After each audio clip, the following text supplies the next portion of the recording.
दोस्तों, इथेनॉल मिश्रित पेट्रोल पर सरकार ने एक तिलिस्म जो तैयार किया, उस तिलिस्म के अंदर से एक जानकारी ऐसी आई जिसे जानेंगे तो यही कहेंगे ये सरकार कुछ तो ऐसी बात है जिसे छिपा रही है, कुछ तो ऐसा राज है जिसके बेपर्दा होने से घबरा रही है। किसी ने बस 3 सवाल किए, उस पर जवाब मांगे और जो जवाब आए उससे यकीन मानिए आप तो यही कहेंगे इथेनॉल प्रेम साहिब के परिवहन मंत्री नितिन गडकरी और पेट्रोलियम मंत्री हरदीप पुरी पर चढ़ा हुआ है और इसके लिए वो किसी भी हद तक जा सकते हैं, किसी भी हद तक।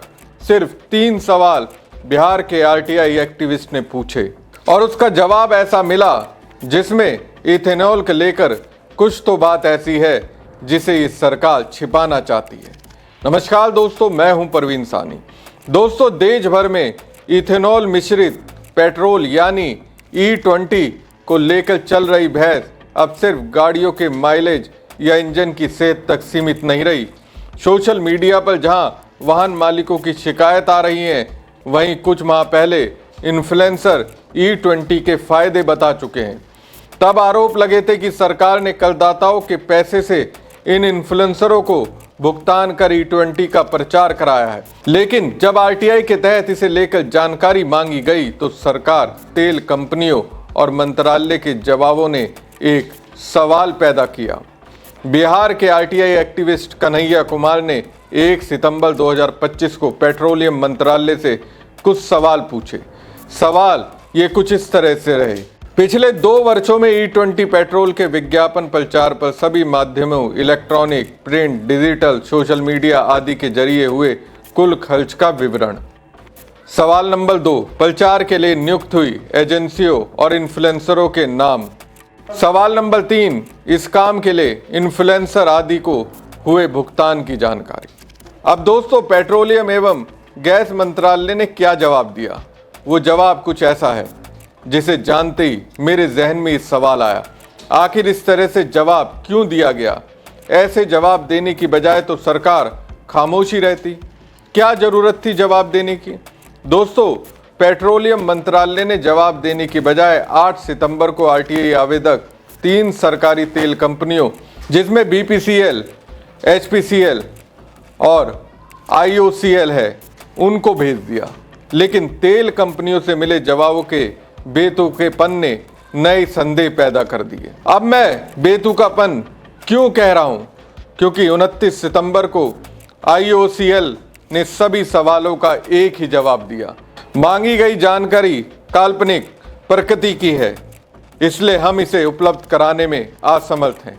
ये जवाब हैरान करने वाला है क्योंकि विज्ञापन खर्च, एजेंसियों के नाम और भुगतान के रिकॉर्ड जैसी तथ्यात्मक जानकारी मांगी गई थी। जवाब के तौर पर क्या कहा गया? सवाल को ही काल्पनिक बता दिया गया। नाम पूछे गए, भुगतान के रिकॉर्ड मांगे गए थे, लेकिन जवाब में क्या कहा गया? सवाल को तो काल्पनिक करार दे दिया गया। वहीं BPCL ने 30 सितंबर 2025 को आरटीआई एक्ट 2005 की धारा 8(1)D का हवाला देते हुए कहा, मांगा गया डेटा व्यावसायिक गोपनीयता के दायरे में आता है, इसलिए हम इस सूचना को उपलब्ध कराने से छूट चाहते हैं। BPCL ने तर्क दिया कि ये जानकारी तीसरे पक्ष की मुकाबला करने वाली स्थिति को नुकसान पहुंचा सकती है, लेकिन जनहित से जुड़ी सरकारी नीति के प्रचार पर हुआ सार्वजनिक खर्च व्यावसायिक गोपनीयता कैसे हो सकता है? अब तक मैंने सुना था रक्षा सौदों से जुड़ी जानकारियां ऑफिशियल सीक्रेट एक्ट में आती हैं। अब जनहित से जुड़ी जानकारियों को गोपनीयता के कवच में कैद कर दिया गया है। अब इसे क्या कहेंगे?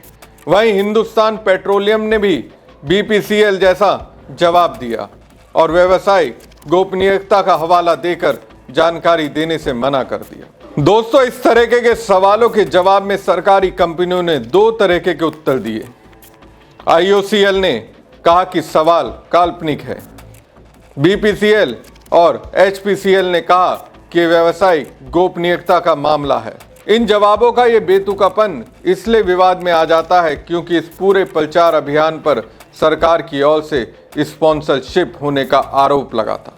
अगर कोई प्रचार अभियान नहीं चलाया गया या इन्फ्लुएंसरों को भुगतान नहीं किया गया तो सीधा जवाब दिया जा सकता था कि ऐसा कोई खर्च नहीं किया गया। यहाँ दोस्तों गौर करने लायक बात यह है कि आरटीआई कानून 2005 का मकसद सरकारी कामकाज में पारदर्शिता और जवाबदेही सुनिश्चित करना है, खासकर जब मामला करदाताओं के पैसे के खर्च से जुड़ा हो। तो नागरिकों को यह जानने का पूरा अधिकार है कि उनके पैसे का कहां और कैसे इस्तेमाल किया गया। दोस्तों, इस पूरे अभियान की कहानी तब सामने आई जब कुछ कंटेंट क्रिएटर्स ने खुलासा किया कि उन्हें पीआर एजेंसियों से E20 प्रचार के लिए पैसे की पेशकश की गई थी, जिसे उन्होंने ठुकरा दिया। हालांकि अभी तक इसका प्रमाण मौजूद नहीं है कि सरकार ने इन इन्फ्लुएंसरों को पैसा दिया था या नहीं, लेकिन कुछ प्राइवेट एजेंसियों ने उन्हें प्रचार करने के लिए संपर्क जरूर किया था।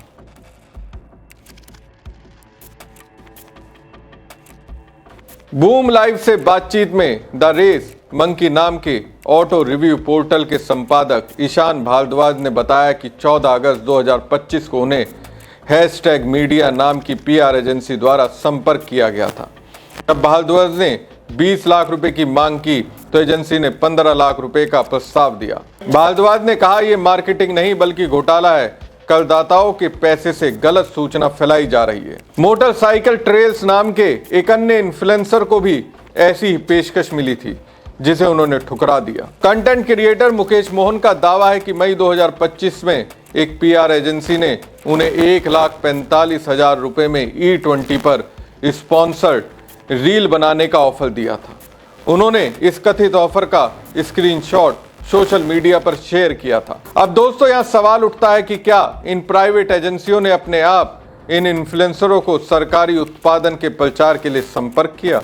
तो दोस्तों, एक तरफ जब इन्फ्लुएंसर E20 के फायदे बता रहे थे, उसी दौरान सोशल मीडिया पर कई लोग E20 से उपजी परेशानियों को बता रहे थे और केंद्रीय सड़क परिवहन मंत्री नितिन गडकरी पर सवाल उठा रहे थे। प्रतिक्रिया देते हुए गडकरी ने सोशल मीडिया के E20 विरोधी पोस्ट्स को पेड कैंपेन और राजनीतिक रूप से प्रेरित बताया था।